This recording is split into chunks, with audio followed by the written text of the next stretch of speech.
¿Estamos todos, chicos? Vamos a empezar. Vamos a empezar. Ahora sí.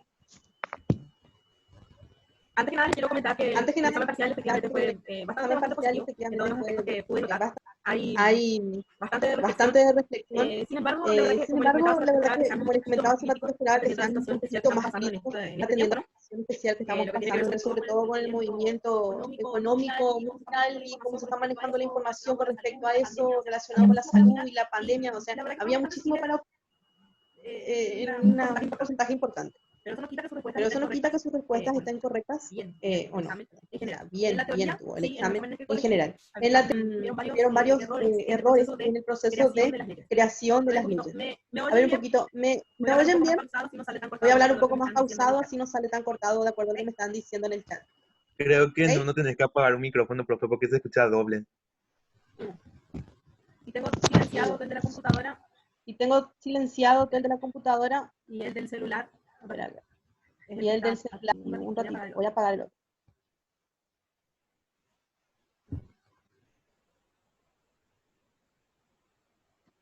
Probemos ahí. ¿Qué tal se oye? ¿Mejor? Sí, mejor. Ah, bueno, espectacular entonces. Bueno, lo que le estaba mencionando sobre el examen justamente era eso, que rindieron en general bastante bien, pero que en la sección de la teoría tuvieron algunos errores en lo que tiene que ver con el proceso de creación de las leyes. Hubo, en algunos casos, una ensalada tal que me sorprendió, sobre todo porque en la última sesión que tuvimos volvimos a conversar sobre eso y me habían mencionado que les había quedado claro cuáles eran los 4 pasos que nosotros asumíamos como parte del proceso de creación de las leyes, ¿sí? Y sin embargo, bueno, en el examen se equivocaron algunos compañeros, tanto en la sección de redacción como también en el cuestionario. Entonces eso igual yo les agregué en la retroalimentación, o sea que no van a tener mayores inconvenientes después a la hora de mirar, de leer, y luego de estudiar para el examen final. ¿Por qué?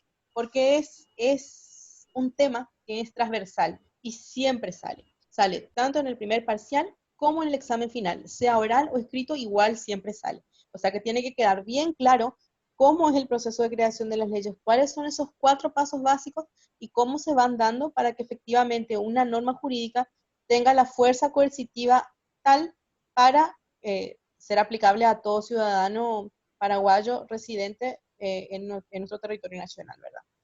Entonces, tengan presente eso, por favor, vuélvanlo a leer, y si tienen dudas, me avisan, vamos a ver una clase más de refuerzo o algún dato más que necesiten, cosa de que quede bien claro ese aspecto. ¿Estamos de acuerdo?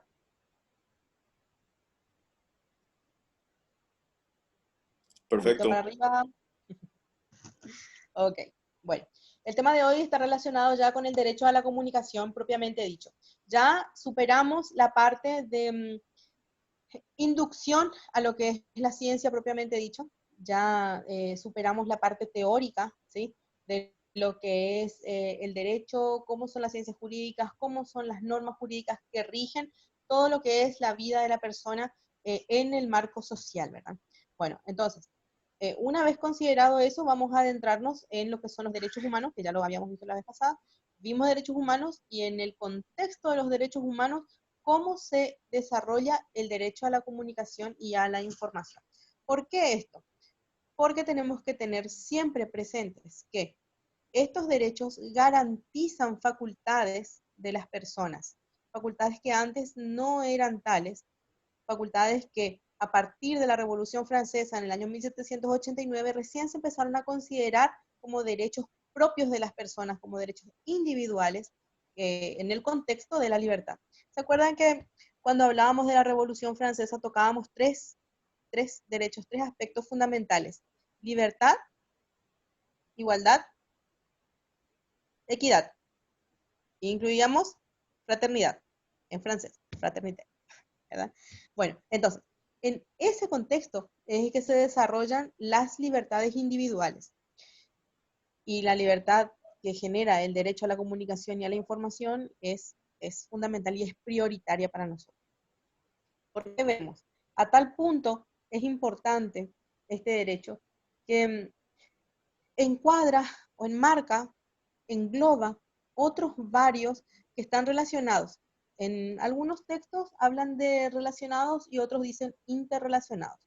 Por ejemplo, el autor Manuel Cifuentes, que es uno de los básicos de nuestra asignatura, que, bueno, naturalmente tendríamos que haber ido a revisar en la biblioteca de la universidad, ¿verdad? Pero bueno, en este contexto, yo les voy a pasar después el texto, el resumen de la parte que nos interesa a nosotros.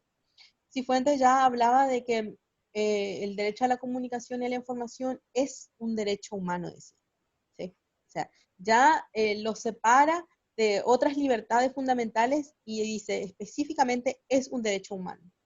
¿Y en qué basa esto? En identificar que ya desde la Declaración Universal de los Derechos Humanos, en su artículo 19, hace referencia a que la libertad de expresión y la libertad de opinión van a ser fundamentales, y en acto seguido habla de lo que es el derecho a la comunicación y el derecho de las personas a estar informados. También Justo Manuel Cifuentes se llama nuestro autor. Él en una de sus obras hace una distinción que es de carácter doctrinal, al distinguir justamente cuando hablamos de derecho a la comunicación, cuando hablamos de derecho a la información y cuando hablamos de derecho de la información. ¿Mm? Imagínense, hay tres ámbitos, tres contextos distintos que contemplan esta única ciencia para nosotros, ¿verdad? Solo a manera de comentario, les voy a indicar que cuando hablamos del derecho a la comunicación, ¿sí?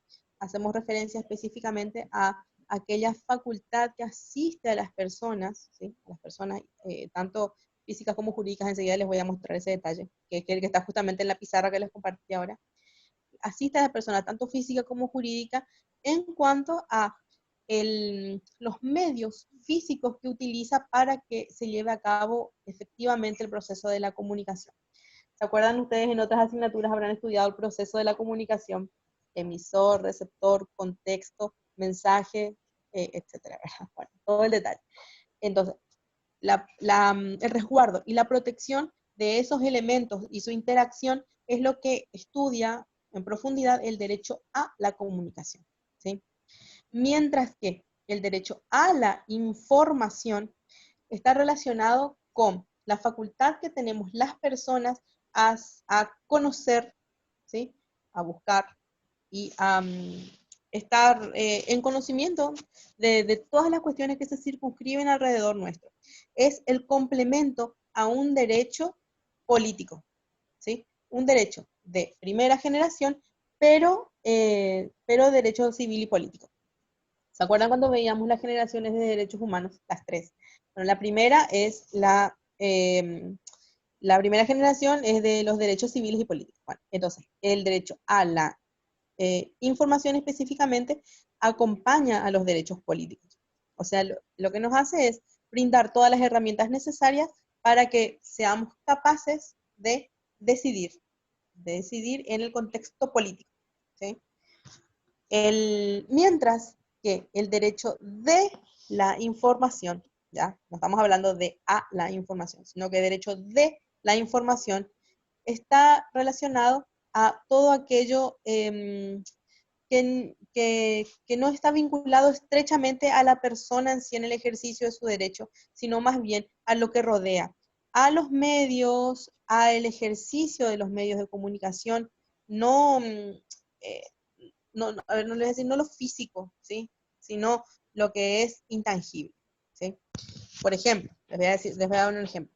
El derecho de la información atiende a aquellas cuestiones que están relacionadas con el otorgamiento de las licencias para la utilización de las ondas electromagnéticas del Estado, por ejemplo, para que por allí circule las ondas televisivas, internet, de radio. Bueno, eso atiende el derecho de la información. Es decir, todo aquello que está, es inmaterial, pero está vinculado a la comunicación en sí. ¿Entienden más o menos hasta allí? Esto es netamente doctrina. Abran sus microfonitos y si tienen alguna duda me consultan. 14 participantes. A ver.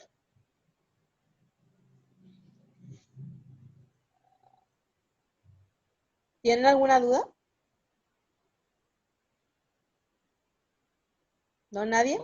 No, profe, creo que está bastante completa. O sea, hasta el momento estoy entendiendo, estoy anotando también. Bueno, está bien. Igual esta pizarra yo les voy a compartir. Tengo otra que tengo acá en el celular justamente, eh, para que puedan mirar también, que es el detalle de la pizarrita que tengo acá en el costado, que ustedes no ven, pero está acá en el costado. Les voy a pasar también. Tiene un resumen similar a este que están viendo en la pizarra de la pantalla, pero un poco más apretado, más chiquito. Enseguida les voy a compartir también cuando cambie al celular. Entonces, en ese contexto de derecho a la información, derecho de la información y derecho a la comunicación, es que se contempla cierta gama de derechos relacionados con la libertad de expresión, les decía, la libertad de opinión y la madre de todo, que es la libertad de pensamiento. Si es que no contamos o no gozamos de la libertad de pensamiento, no hay ninguna posibilidad de que se pueda llegar a desarrollar ninguno de estos otros derechos. ¿Sí?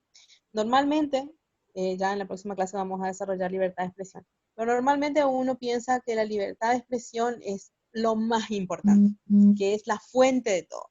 Pero la realidad es que la fuente de todo es la libertad de pensamiento.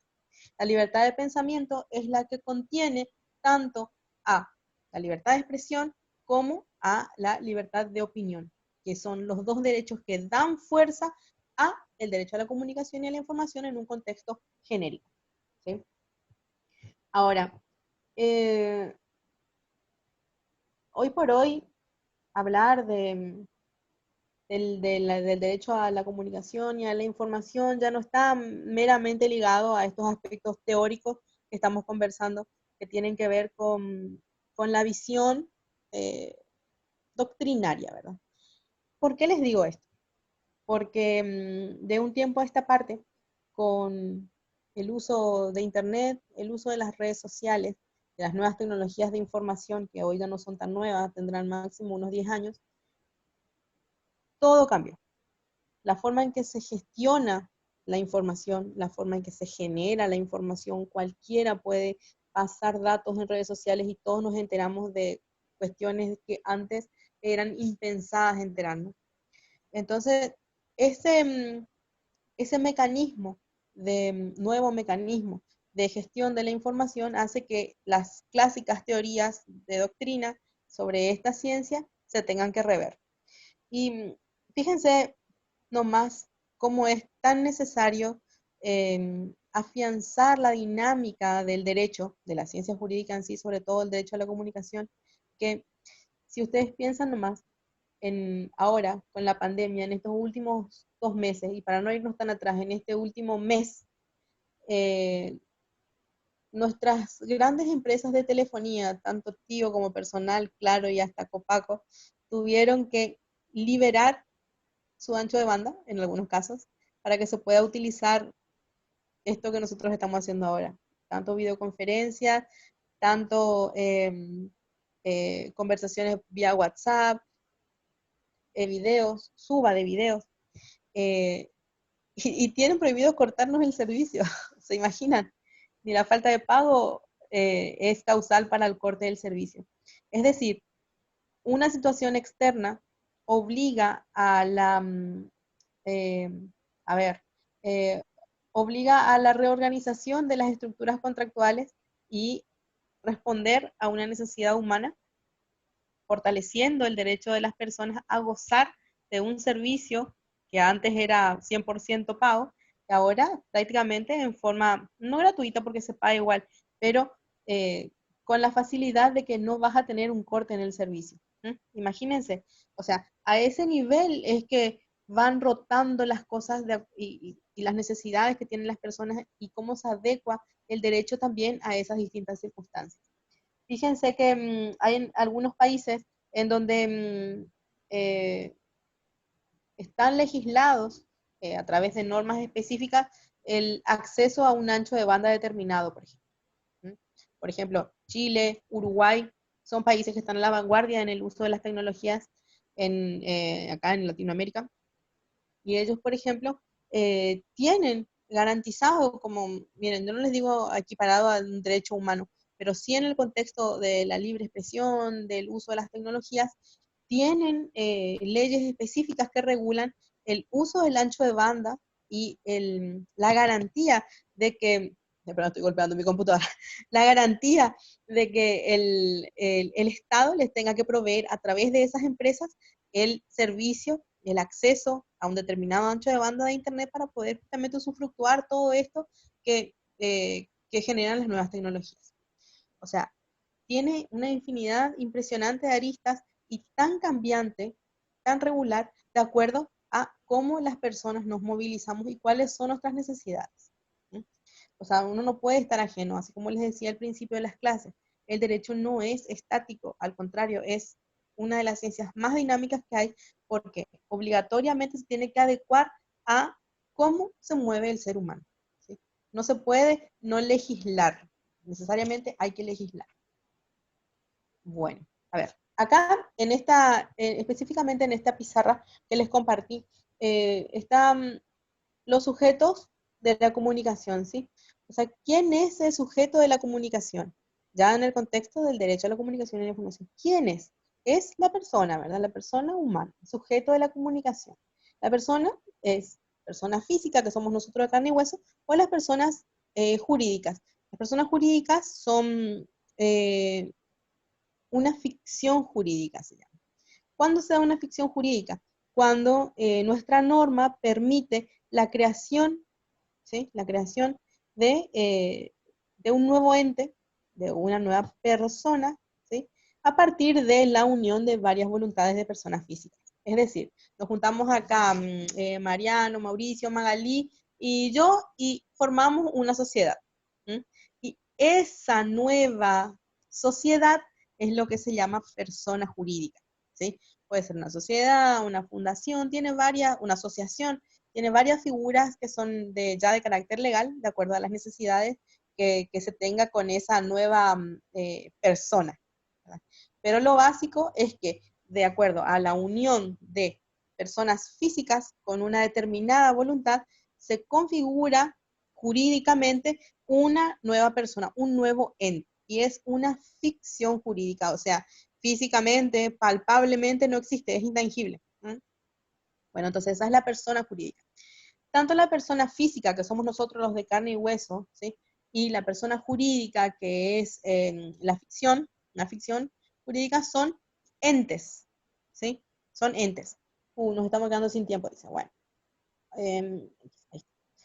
Entonces, estos entes, ¿sí? Estos entes están descritos en el artículo 15 del Código Civil paraguayo. Les invito a leer, ¿no? Cuando tengan la oportunidad, la posibilidad, léanlo al artículo 15 y siguientes. Entonces ahí van a poder identificar mejor, un ratito que se me cambió la pantalla, van a poder identificar mejor esto que les estoy mencionando, ¿sí? De hecho hay varias acepciones de persona, pero la que a nosotros nos interesa es la descripción jurídica que está determinada en el artículo 15 y siguientes del Código Civil paraguayo. ¿Sí? Código Civil paraguayo. En el 15 también se habla de la capacidad. La capacidad es la aptitud para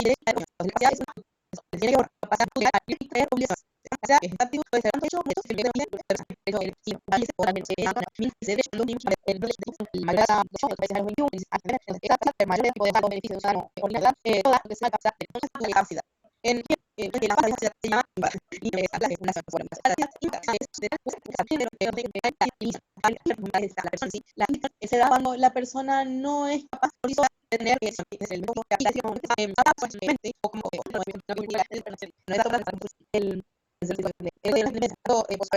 mental o otro de la demencia pero tenemos que no está como interdicto, persona libremente. Eso es restringido en el momento después de primera instancia, habiendo atendido un expediente judicial en donde se ponga de manifiesto cuál es la circunstancia por la que está atravesando esa persona específica, allí recién va a emitir una sentencia definitiva de interdicción. ¿Sí? Entonces, solamente en ese caso, la persona no va a gozar de ciertos derechos y no va a tener, por ejemplo, la capacidad de contratar o la capacidad de decidir en algunos casos específicos en que se requiera de esa voluntad. ¿Entienden? Entonces, esto se llama interdicción. ¿Alguna duda? Les comento entonces que la inhabilidad, que es el segundo punto, la inhabilidad aquí, el inhábil también requiere ser declarado judicialmente en la mayoría de los casos y en algunos puntuales no es necesario. Miren, por ejemplo, el caso de los inhábiles se da cuando tienen periodos de lucidez y otros en que no lo son tanto. Por ejemplo, aquellas personas, y tal y como dice nuestro artículo 89 y 90 del Código Civil paraguayo, dice que los inhábiles son las personas alcohólicas que utilizan con frecuencia estupefacientes, ¿sí? O sea, los drogadictos, y aquellas personas que están muy levemente cuando esa pérdida se avanza, hace que la habilidad de la habilidad, algo que logra la persona en su percepción no puede ir libremente su voluntad a la hora de contratar o de tomar las decisiones. Y el último aspecto relacionado a la incapacidad es la inhibición. Tengo un minuto. La inhibición. Bueno, la inhibición ya no está dada a las personas, pero con respecto a los bienes que son de propiedad de, por ejemplo, de Sofía, ¿sí? Una inhibición se da en el caso de deudas, ¿sí? Impagas, en donde me prohíbe judicialmente que yo pueda realizar actos de compra y venta de bienes, por ejemplo, grabar bienes, ¿entienden? Entonces esa es una inhibición general de grabar y vender. Eso es sobre la persona. La inhibición también se da en el caso de los bienes, específicamente, y ahí se llama embargo, ¿sí? El embargo judicial, por ejemplo, es sobre los bienes de una persona, pero el embargo no me prohíbe a mí seguir realizando actos de compra y venta, ¿sí? En el caso de una inhibición, sí. Chicos, tenemos nuestro último minutito. ¿Les parece? Les voy a hacer una nueva llamada. ¿Estamos? Dale, profe. Les hago una nueva llamada. Denme 10 minutitos. Dale, profe. Dale.